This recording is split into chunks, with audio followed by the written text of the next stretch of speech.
Bismillah, Assalamualaikum warahmatullahi wabarakatuh.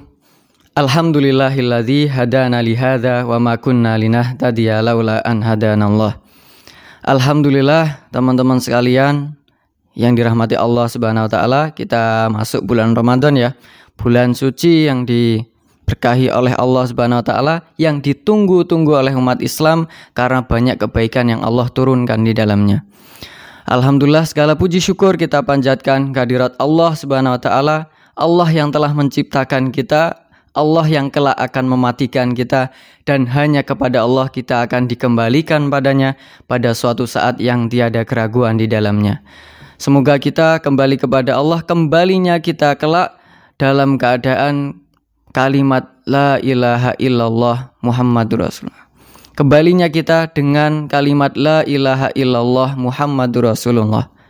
Salawat serta salam semoga senantiasa tercurahkan pada baginda yang agung, yakni Nabi Allah Muhammad sallallahu alaihi wasallam. Beliau manusia yang mulia, yang kita cintai, yang kita rindukan syafaatnya di yaumul qiyamah kelak. Semoga kita bisa mendapat syafaat beliau dan bisa berkumpul bersama beliau di surganya Allah Ta'ala, Jannatul Firdaus Al-A'la. Allahumma amin. Teman-teman sekalian yang dirahmati Allah Subhanahu wa taala, tentunya ketika kita masuk bulan suci Ramadan, kita harus bisa membersihkan segala macam kotoran yang ada dalam hati kita, kemudian kebiasaan-kebiasaan buruk yang sudah terbiasa sebelum masuk bulan suci Ramadan. Karena dengan kita beramal solih secara totalitas, maka itu akan membawa keberkahan yang sangat luar biasa.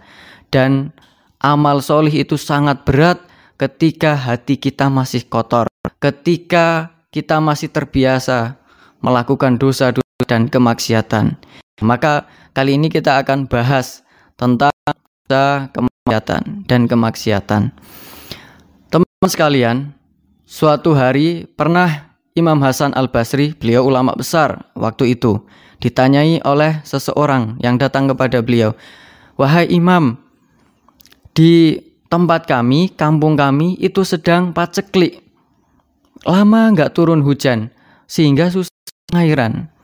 Maka bagaimana solusi yang bisa engkau berikan pada kami ya Syekh, wahai Imam?"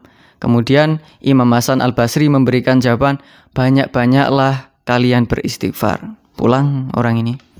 Kemudian datang lagi orang, dia mengadukan, "Wahai Syekh, sesungguhnya saya itu sudah berusaha dengan banyak modal, mungkin dengan usaha yang sangat keras untuk supaya bisa kaya, tapi nggak kaya-kaya, tetap miskin aja." Maka dia mengadukan, "Bagaimana supaya saya bisa kaya ya Syekh?"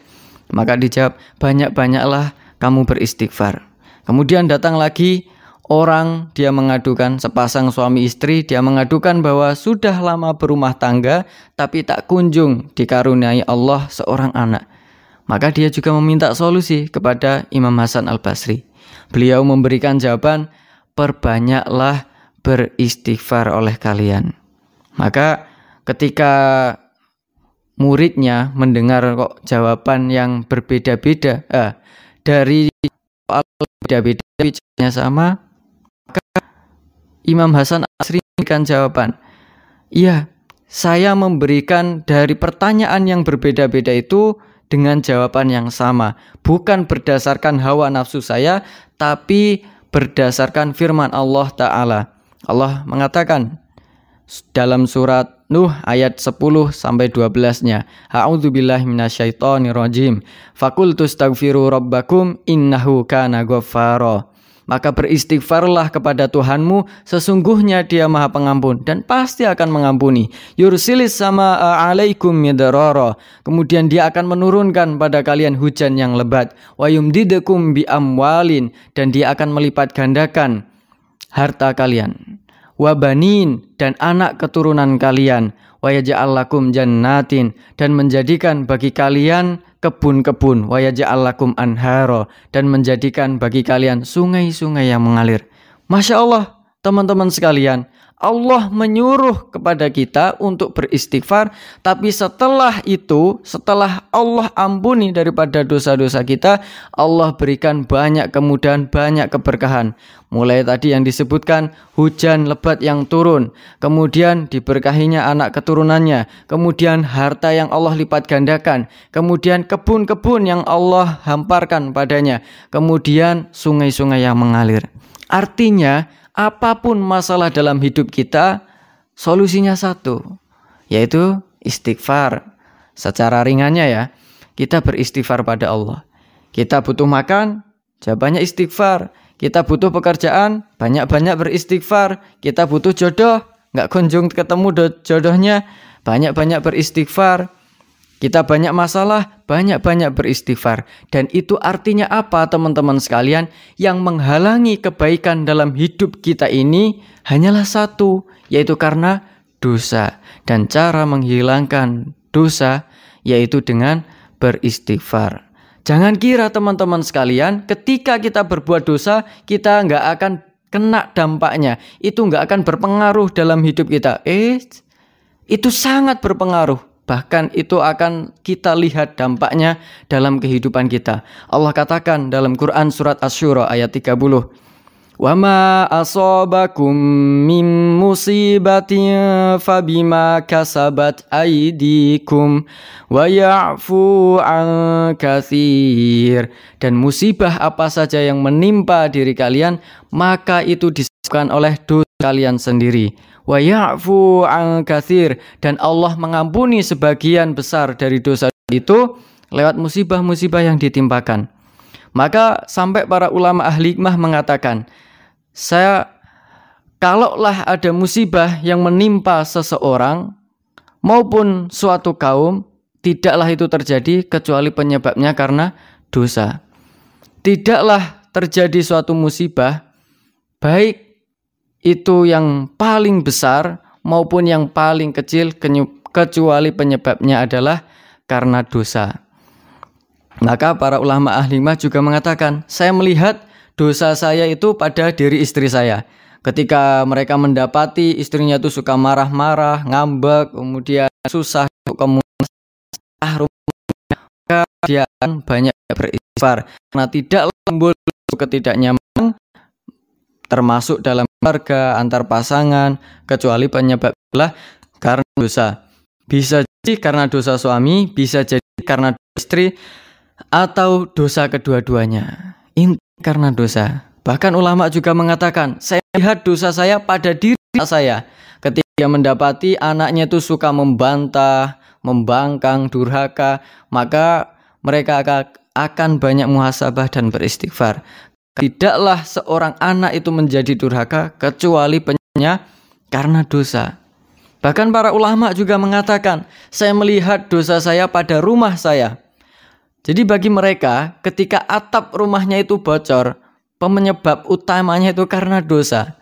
Maka ketika mereka mendapati banyak musibah dalam rumahnya, atap rumah bocor misalkan, astagfirullahaladzim, lampu mati misalkan, astagfirullahaladzim, keran airnya mati misalkan, astagfirullahaladzim, rumah banyak tikus, astagfirullahaladzim, rumah kemalingan misalkan, astagfirullahaladzim.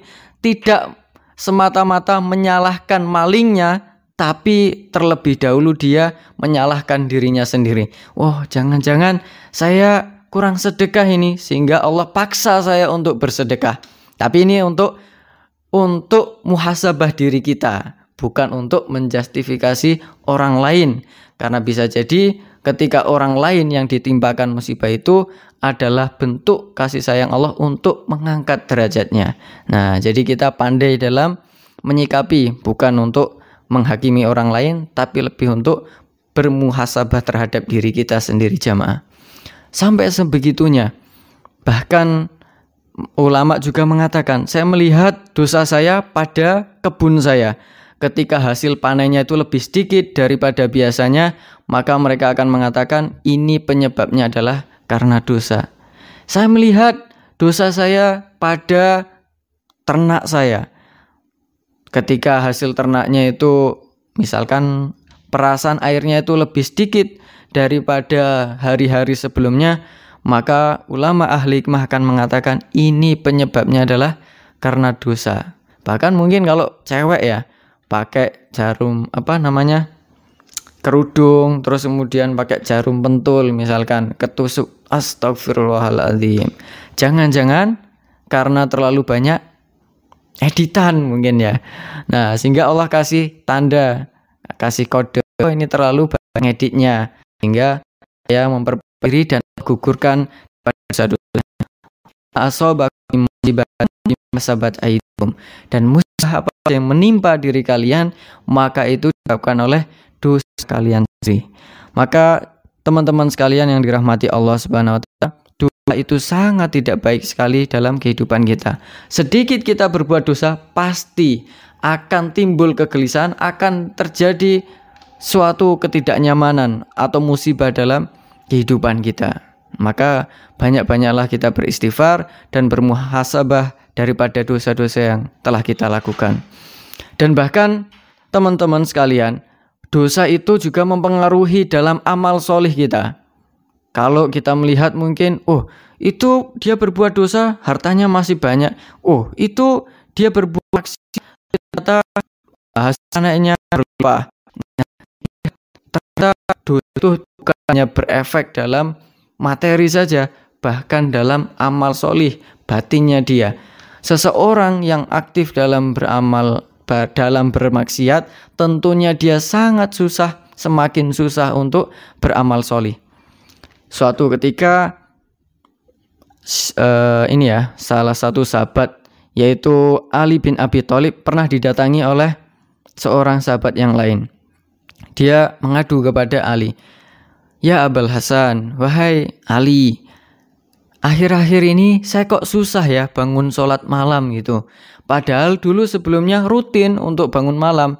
Mungkin kalau dianalogikan kita ya, malamnya sudah pasang alarm jam 3, jam setengah 4, jam 4 kurang. Ternyata lost semuanya, nggak ada yang bangun sama sekali. Atau mungkin kita sudah berusaha paginya olahraga supaya tidurnya nyenyak dan bisa bangun malam. Ternyata tidak bangun-bangun juga. Atau mungkin tidurnya berusaha lebih awal supaya bisa bangun lebih awal juga. Ternyata nggak bangun juga. Nah ini dialami oleh seorang sahabat ini. Akhirnya kok susah ya bangun malam. Kenapa ya Ali? Ali bin Abi Thalib menjawab, kamu adalah orang lelaki yang sedang diikat oleh dosamu. Maka teman-teman sekalian, memang betul. Ternyata dosa itu mempengaruhi kita untuk sulit dan beramal solih. Kata Ibnu Qayyim al-Jauzi, dosa itu mempersulit kita untuk merasakan kenikmatan dalam beribadah. Maka nasihat para ulama banyak mengatakan min awwalil khair antatrukasyar. Nasihat para ulama min awwalil khair antatrukasyar. Awal daripada kebaikan, tinggalkanlah dosa. Kita pengen khusyuk sholatnya, tinggalkanlah dosa. Kita pengen bermalam-malam, kita ingin ketika membaca Al-Quran bisa berlama-lama, tinggalkanlah dosa. Kita ingin bisa bangun sholat malam, tinggalkanlah dosa. Kita pengen ketika sholat berjamaah itu tidak pernah telat, misalkan, tinggalkanlah dosa. Kita pengen bahwa hidupnya itu harus produktif, tinggalkanlah dosa. Tidaklah menghalangi daripada kita terhadap kebaikan-kebaikan dari Allah Subhanahu wa taala, kecuali penyebabnya adalah karena dosa. Nah, maka kita berusaha, termasuk ini untuk nasihat diri saya sendiri pribadi ini, terutama teman-teman, karena sebelum menasihati kalian semuanya ya. Nah, karena kita sebagai seorang muslim diperintahkan untuk watawasau bil haq, watawasau bis sabr, saling menasihati dalam kebaikan, perkara yang perkara kebaran. Nah, satu lagi, bagaimana kalau mungkin kita rasakan ya, ini sudah berusaha tobat dosa tapi ngulangin lagi sehingga saya malu. Nah, ini pernah ditanyakan oleh salah seorang pemuda laki-laki datang kepada Imam Hasan Al-Basri. Wahai Imam, saya ini malu kepada Allah. Loh, malu gimana? saya ini kemarin berbuat dosa, terus kemudian sudah bertobat.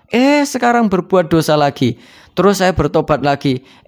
Ternyata besoknya berbuat dosa lagi dan pengen tobat lagi. Terus begitu. Allah, nah terus dosa ya. Jaga memasak orang ini beliau mengatakan, sesungguhnya kekangan setan, yaitu ketika membuatmu putus asa daripada rahmat Allah sehingga engkau betah terhadap dosa-dosa yang engkau lakukan. Maka ketika engkau berbuat dosa, segeralah minta ampun kepada Allah. Jangan malu untuk bertobat kepada Allah, tapi malulah untuk berbuat dosa. Semoga dengan kita memperbanyak bertobat, beristighfar, Allah jaga kita daripada perbuatan dosa dan Allah wafatkan kita dalam keadaan husnul khotimah. Allahumma amin. Mungkin itu aja teman-teman. Semoga ini bermanfaat dan bisa di-share ke teman-teman yang lain. Jangan lupa like dan subscribe. Silahkan tinggalkan komen apabila ada yang mau disampaikan. Barakallahu fikum. Usikum wa nafsin bitaqwallah. Wassalamualaikum warahmatullahi wabarakatuh.